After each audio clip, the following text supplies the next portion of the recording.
Натискаме и се трябва да излезе някаква диаграма. Или ако не диаграма, филмче. Филмче, да. Така, само да прегледаме да видим какво предлагат. Ето, да, сега ще го видим добре. Ето тук е хубаво да. Вижте пешката къде е.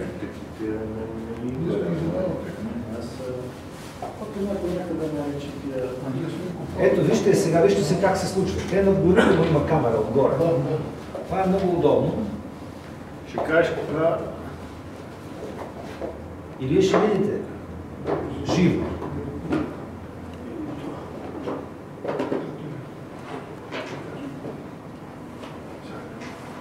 Така.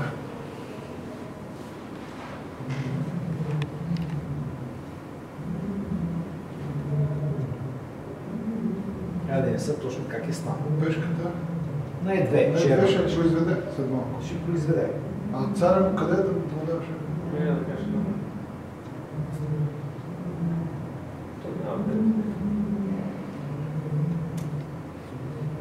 Така, горе хубаво са обяснени. Това е царя, къде го дадеш? Това, че е цар.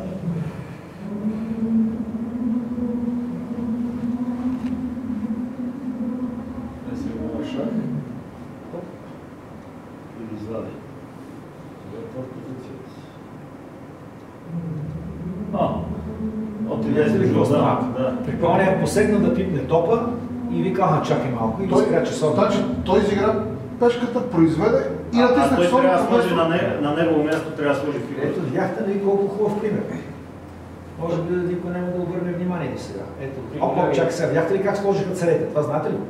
Не. Това накрая, като завърши партията, един Да. срещу един царец. Трябва да върнем малко още. Ето ги сега. Чакай, това не е достатъчно. Обаче той го поздрави, никакви протести няма, възмущение и така. Ето е сега ситуацията. Главите играчи. Добре, като произвежда нещо, тази Трябва да сложиш фигурата. а не пешката. Да. А той се остави пешката. И Топола се хвана за ръце и вика, какво направих? Аз на морето така се направих. И го поздравява веднага. Сега съдията, преди, веднага Съдията още не са се здрави. първата работа на съдията е да сложи царете. По средата означава, че партията е приключва, така? Телефона, кога играят, ми много Пазиш ли неща, тежката производителност? Обаче вижте сега той как сложи царете. Това за мен е сега. Чакайте сега малко да ви кажа нещо интересно. Сега ясно учим нещо. Сега, Вижте ако е сега, служил дама... аз ще ви кажа какво научих. Обърнете сега внимание, защото вие няма да обърнете внимание. Какво прави съдията? Това е офицер там. Излиза, он я посяга, поправя се, отказва се, спира. Нали? За пиес не говориме. Казва, ето той вика неправилен ход. Един за 9 секунди, другия 23 и така. Така ли, виждаш ли ги тия? Така. И сега виж какво прави. Взима белия цар и го слага на D5 и черния го слага на D. Виждате ли какво става? Да. Така могат ли да стоят царете? Не. Не, един долар. Не могат. Обаче компютъра го разчита. За него това е знак. Това е те са от тия дъски. Вие сте били на курсовете, не се предават, да. Значи, чак сега, дъските, които предават, когато сложите двата царя на бели полета, така по диагонала в центъра, както не може, значи, че белия печели. Ако ги сложите двата царя на черните полета, на D4 и E5, значи, че компютър го разчита, че черния печели. Ако ги сложите E4 E5 и D4 E5, няма значение. Как? Така. А какво аз научих? Аз научих, че може черният цар да е на E4, а ние винаги слагаме белият цар на E4, защото той е в тази половина, нали, от нашата сигура, а другия на D5. А това сега съдия ги сложи наобратно и никой нищо не му казва. Значи може и така. Аз това не го знам. Да е на бели полета. Да, важно е да са на бели полета, а дали така или така, сега научава. Значи там би трябвало, ако той е сбъркал, да се знае, той явно. Това за мен беше много. А в тази партия на Топол... Разбрали сега? Значи компютрите и в шаха не може да се слагат така царете, обаче те са го измислили програмистите, като види компютъра такова, че си казва и излиза там 1 на 0. А не го излиза 1 на 0 на екрана. Така се отбелязва 1 на 0. По този начин. Хикс как са? Хикс е, както ви казах, E4, E5 и D4, D5 сета. Намести ги там да види. Служи сега. Това е Хикс. Това е Хикс, да. Единият цар на бял. Да, ама може и обратното да е. Белия да се стои на E4. Ако е така, белия печели. Така белия печели. Самата дъска възприема победа на белите. Да. Долу има датчици. под полетата има много датчици. Тя дъската е на самите фигури вътре електроника. И като местят отделните ходове и дъската ти предава онлайн на компютър. Да, не можеш ли, примерно, че децата се от тази страна бега? Това има ли за че? Няма, това казвам. Аз сега установявам, че няма. Няма никакво значение. И така да е, пак е победа за белите дъската. И отчита, че е победа за Царя явно го разпознава това. В тази позиция е реми. А в тази е победа за черно. И затова съдията, за да може цял свят да види, съдията трябва да присъства, да се намеси, да влезе и първата му работа не да им давате да анализират, да местат, а да сложи царете, за да излезе всичко на екран. Защото то директно се предава, има включен кабел от компютър. Защото мен стана неестествено да пресяга през тяхните ръце. Вие нали видяхте, това го коментираме. Аз нямах това за цел, но стана добре, че видяхме и видяхме и това, и ето и таблото показахме. Така, исках това да ви кажа. Сега, това, което е хубаво за нашата работа, може там да продължи да излъчва, докато намеря следващия снимков материал, който ще извадим, да се видят някои нови текстове от 2014, вече са минали 2 години. С някои сме свикнали лека по лека, с други не сме. Аз, понеже не ви знам кой кога е чел и отварял тази книга, правилник, и този правилник, и предишния правилник, ето го предишния правилник, и двата са преведени от мене. Обаче не съм само аз работил по тях, а и няколко колеги ги гледат, оглеждат, проверяват, коригират, четат текстове, запитаи, цифрички, не знам какво членове. Всичко се прецизира и който има нещо, забележка, въпроси и прочее, сяда, пише го, връща го, ние го събираме и продължаваме. И ето сега новата книжка е малко по-дебела. Обаче вижте, като цяло правилника е много малък.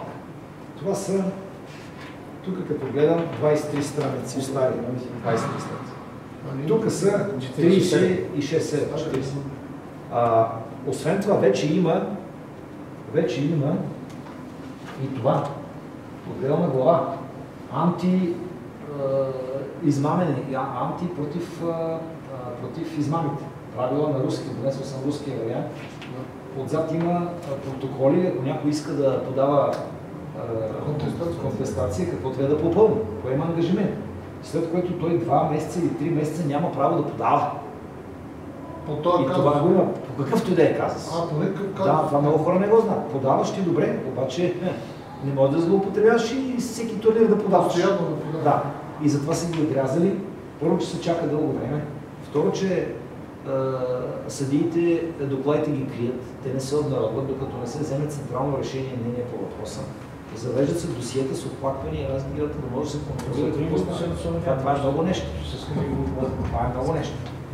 И по принцип, когато се водят курсове, се преглеждат новите текстове. Дори по Струйков, той като беше при нас, това мина бая време. Ние тогава не знам дали бяха излезли тези промени и как сме ги разглеждали. Сега вече има и практика.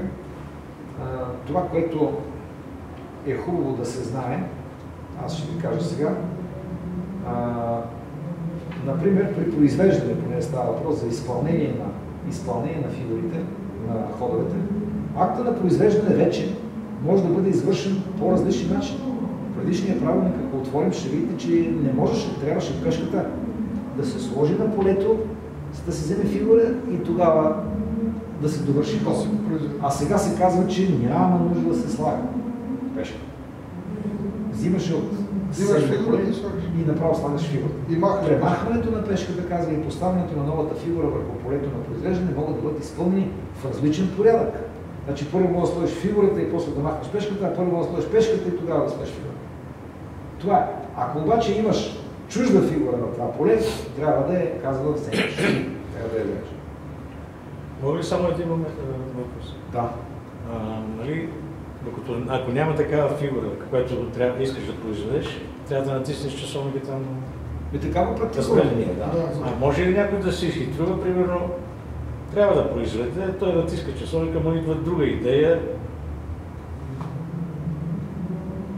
Не търси фигура за произвеждането, обаче му идва друга идея и кара друг ход. Независимо. Той трябва да направи неправилен ход, че ако той Ако играе пешката на 8, ще се получи, че е заявил един ход, играе друг и ще му се разглежда като нарушение. се получава. Като нарушение. Той за този другия ход, за който ти говориш, няма нужда да се спира часовник и да изисква да търси резервна фигура, каквато и да е тя. Затова, например, на големите турнири, тук и си имам запис, донесъл съм, когато правихме МТЛ, на всяка маса, 6-7 маси, има винаги по 2 дами. Седи една бяла, една черна дама, така че понеже се очаква, че тия играчи може да стигнат да вадат дами, но не по 2, по 3, а по една, значи те си имат по една дама на самото табло, масата са големи и могат да използват. Ако се случи да има развитие по въпроса с дамите, вече там, това ще е в края на турнира, те са само 3 дъски, нищо работа, съдията може да се справи. С лекота няма нужда от помощници. Сега, има един такъв момент обаче, тук, който, ако искате, може да върнем. Член 4.8 казва така. Състезател губи правото си на рекламация срещу нарушение на противника съгласно член 4.1, след като самият той съзнателно е докоснал фигура с намерение да играе. Ами той на Камура точно това направи. Да. Той взема, пипна топа и даже понечи с него да играе, след което го върна и тогава спря часовника и извика съдията. Да. Обаче вижте, че не губи право на рекламация срещу нарушение на противника съгласно член 4.1 и 4.7. Да погледна 4.1 и 4.7, да види какво пише. Да, говорим за PS, навсякъде пише докосни фигури. Значи той не е имал право на рекламация. Топалов не е знаел. Никой Топалов не е знаел да се потърси. Той на своя етап го поздрави, се предаде и вече няма какво да се коментира. Нали виждате? Ето сега вижте, той 2 пъти прави грешка. Първият път, че слага пешка и чака да му я вземат ход. И второ, след като онзи видяхме ние тук, че дигна топа и понечи, след това го върна обратно и тръгне съдията, дори съдията не му каза да чакай. Нали? Той само ще го съдията трябва да го знае. Това е сега станало тази година 2016. Значи вижте колко грешки се правят. Той няма право, повече губи право на рекламация, след като съзнателно е докоснал фигура. То е ясно, че е взел топа, за да прибере пешката, нали? И след това, като е това, няма право да рекламира. Край. Грешки виждаме няколко в този турнир, като тази втората ние сега с вас се коментираме. А до сега в текстовете никъде няма. Никъде го няма. Никъде го няма. И няма какво се чудите, когато... че големите играчи не всичко знаят. Не, тези смятат, че това е много лесно и очевидно. Те вижте тук в залата от 30 човека дойдохте 4-5, които сте организатори двама. Тя се интересува, нали, тук там той е дошъл да снима и в общи ние колко сме малко. Другите се познаваме, с Найден, така. Но ето това са неща, които дори ние като се робиме, за нас тази материя е жива, тя се развива, не може в тия книжки всичко да се опише. И ето гледаш тук сега, това е много ценно, аз трябва да си го запиша. И да го ползвам на следващия курс. Вижте го, той пипа топа, па рекламира и го признаха и точка и всичко. Защото Топалов не знае. И това е. Сега по-нататък, за завършен и извършен ход, аз ви споменах още сутринта, като започвахме. Обаче ще ви кажа тук при нас какво чудо се разигра. Каква разправия за 10 точки евро. 10-15 точки евро. Колко разправи, колко писаници и такива банвания имаше по интернет. Сега вижте сега какво казва един такъв член. В случаите на Time Delay, като вземе часовника, отзад пише там Time Delay Mode, двамата състезатели получават, има няколко такива програми, във всеки часовник, двамата състезатели получават определено основно време за мислене, да кажем 5 минути. Освен това, всеки състезател получава фиксирано допълнително време с всеки ход, кажем 3 секунди. Използването на основното време започва само след като фиксираното допълнително време 3 секунди изтекне. При условие, че състезателят си натисне часовника преди да му изтекат 3 секунди, основното не се променя, т.е. останалите от 3 секунди не се добавят както е са при вас. Вие са при вас, не виждате? Вие тръгвате с 15 минути, обаче като ги шляпате бързо тук, след няколко хода може да се окаже, че имате не 15, а 18 минути. Това в този Time Delay мод не може да стане, тъй като там имате 3 секунди, обаче не ви се акумулира. Т.е. не е акумулиране това, не е кумулативно. Кумулативното е по Фишер. А дилея не ви добавя всичките тия секунди. Има много хора, това не го знаят и се чудят защо не ми се добавя време. Не познават програмите и очакват от този дилей там и той да трупа. Той не трупа. И е хубаво, че има разнообразие, да могат шахматисти и хората да ползват и едното, и второто, и третото. Има сега, нали, колеги, да кажем, международен съдия, когато като си прави турнирите на Блиц и на вашия турнир, ако беше дошъл, както вие искате да го направим 20 минути да фиксираме, можеше да направим 20 минути. Обаче, знаете ли какво става? Като не мога да контролирам всичко и останат 2 минути, всеки има право да каже, тя само мести и ще ми падне байрака. И аз трябва да отидам да се разправям. А така като има 10 секунди, какво ще се разправя? За 10 секунди това е много време. И не може никой да рекламира, че играе машинално само да му изтече времето, защото то няма как да изтече. То няма да свърши. Той си хвати царя или офицера, ако е блокиран разноцвет там нещо. 10 секунди, 10 секунди, 10 секунди, докато свърши времето за вечера. И по тази причина ни избрахме тази по-гъвкава и по-динамична форма с добавките, за да не изпадаме тук в усложнение. И ти остави ми, аз съм длъжен да гледам. Като седна да гледам, като завърши партията, аз може да не вземам решение да кажа продължавате партията и да отложа своето решение. Правилника позволява да се отложи решението. Има много гъвкави форми. Например, знаете ли вие, че сега ще ви пуша един интересен текст, който е съвсем нов. Сега ще видите какъв интересен текст има тук.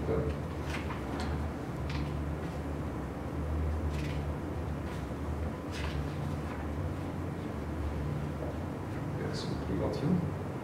Дали го кажа? Във връзка с проверките, съдията има право да изисква от състезателите да допускат инспекция за проверка на техните дрехи, чанти, шапки и други предмети в определено за целта пространство или помещение. Например, на последното държавно идеално първенство в Плевен, всеки Божи ден един състезател беше проверяван, всеки ден беше проверяван в специално помещение с събличания, с доктор, с някакви други металотърсачи и така. И в нито един ден нищо не му откриха. Въпреки това не му издадоха протокол, не знаем в доклада какво е написано, защото той се брои за секретен и извинение и такова изчистване на името също не последва. В смисъл, само на един и същ състезател? На един и същ състезател, да. Има съмнение? В Плевен. Имаха съмнение, казах, ще го фанеме. И почнаха. Той накрая подаде оплакване в полицията и последния ден дойде полицията. Последния кръг, факт, може би не сте чули, дойде полицията в Плевен на държавното място. В хотел Ростов. Има такива карти като баджове, дето в тях моите предава имитират случая се. И карта така... Сега, което е ново за вас да ви кажа, за банкомат.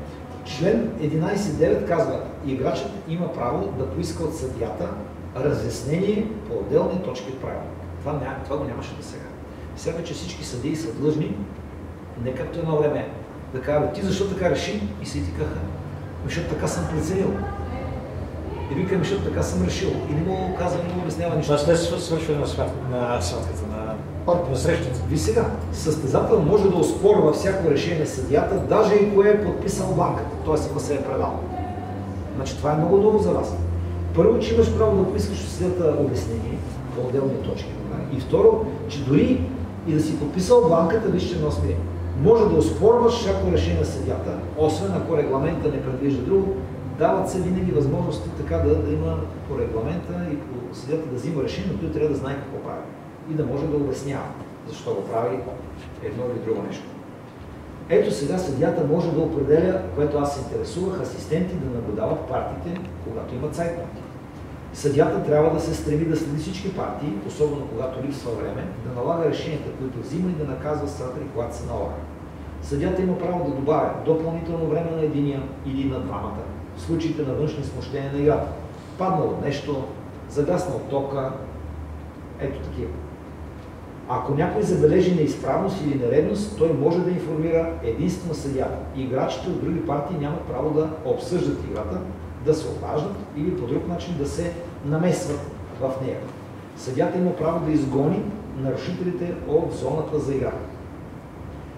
Без разрешение от съдията никой няма право да използва мобилен телефон или друго средство за комуникация в зоната за игра. Аз ви казах в началото още сутринта, като почнахме, че ако някой в такива класически турнири, отборните първенства или международни, види, че някой друг, който почва турнира, Той го гледа, че този си прибира GSM-а, изключва го и си го слага в джоба. Идва след 15 минути, еди кой си и казва, ви са, аз видях, че този състезател направи това и това и GSM-а му е в джоба. И аз сега казвам, добре, длъжен съм да проверя. Викам гонен състезател, когато не е на ход, настрани и му казвам, може ли да видим, ти сега имаш ли тук GSM? 3 нули такива са написани в различни кръгове. И той казва, да, може, и ми го вади, и ми го показва. И аз казвам, да, но вижте тук какво пише. А там в тия правилници, вашия регламент е много опростен и къс, който той ми дава. Обаче в това там, което е в Албена, на другите големи международни президенти, там е ясно казано, че няма право на защото така. И аз казвам, ти виж какво пише, той седи и гледа, не мога да повярва. И ми написахме нули на хора. Кой бил чужденец, кой не знам от коя държава дошъл, бил пътя там, не знам си докъде, ида в България, му пишат много. А примерно, ако стане някакъв проблем с тока, изгасне или съдията, какво предприема този? Тези сега компютри карат на батерия и информация се запазва, преди беше по-зле. Да, за тях да, но примерно състезанието започне и той като спре тока за момент, някой е на ход. Ние не го разбираме. Гасят се лампите от време на време, ами едно прекъсва се всичко. Моля, става се съобщение. Моля, спрете часовницата. Да. Спира часовницата. Те са да ти гледат и мислят. И който на ход ползва това намаление, за да може да мисли там 20 минути. Никой не може да спре. Мисли. Късмет. Късмет. Това не може да вижда. Да, колкото вижда. Обикновено се вижда. Тя патята ме в главите. Тя може да предизвикам късмет. Така, сега ще ви покажа един много интересен член. Да го скрихме. Този член. Нов. Защо така? Я да видя какво съм взел. Така, значи вижте да знаете, ако някой докосне топ и после цар, не му се позволява да прави рокада. От тази страна, където е топ. От другата може. Интересно. Значи, рокада първо царя трябва да се направи. Първо, рокадата е ход на царя. Ако искате да правите рокада, винаги хващате царя. Така... Ако се хващате едновременно, но... И вече не дават и едновременно да се хващате. Значи не прави... грешно. Царя ти преместиш го през едно поле или през две, то е ясно, че прави ето, едновременно не бива да се... Одеве, при вас там някъде се получи, изключи часовника и не знаем какво е времето. Винаги питаме играчите според тях какво е. Или някои от вас казаха, един имал 10, други имал 12. Казаха, аз ги сложих 10 и 12 минути, да секундите ги оставих същите. Няма как да възстановим. Тя, слава Богу, позицията беше 3 фигури срещу една и беше ясно какво се случва. Значи, шахматен часовник с очевиден дефект се заменя с друг. Съдията трябва да замени дефектния часовник и да вземе най-справедливото решение при определение на времената, които да бъдат настроени на новия часовник. Така...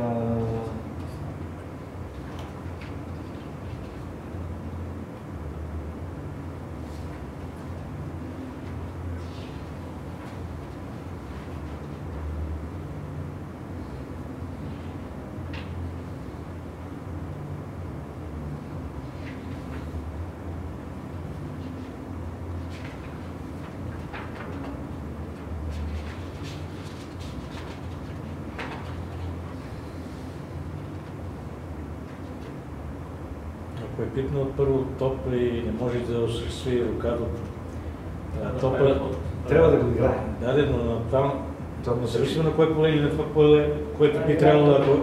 Както иска, както иска. Както може.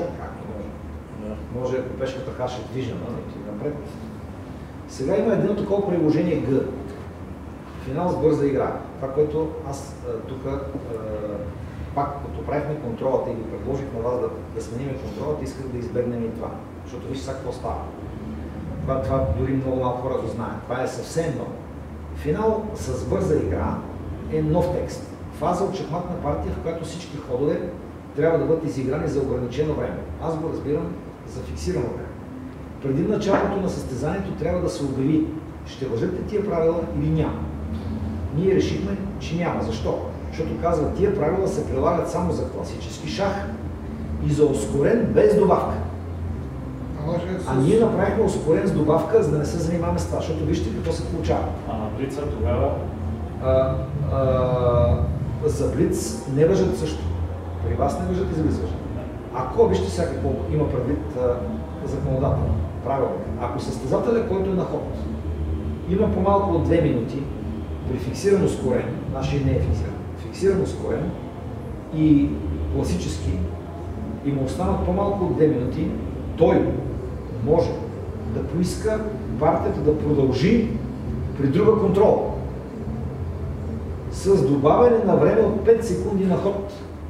Може да поиска. Всичко сменяме, трябва да викаме съдиите и часовниците да позволяват да се добави 5 секунди на ход и за двамата, ако това е възможно, като се приемат и двата варианта. Единия, който ви казах, time delay, който значи, че 5 секунди не се трупат, а в другия, в който се трупат.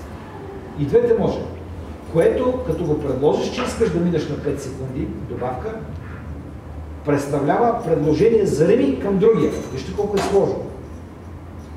И това, аз затова избегнах с тия добавки тази история. Защото може да дойде някой, който го знае и ще каже, играе с нея и казва... Примерно играем на 25 минути гилотина. На 25 минути гилотина. И той идва и казва... Остават 2 минути. Да, стоп, искам да смениме контрол, да играме 5 секунди. Ще кажеш, моля? Как моля? Виж какво пише от текста. Има това. И това е предложение. И това е предложение.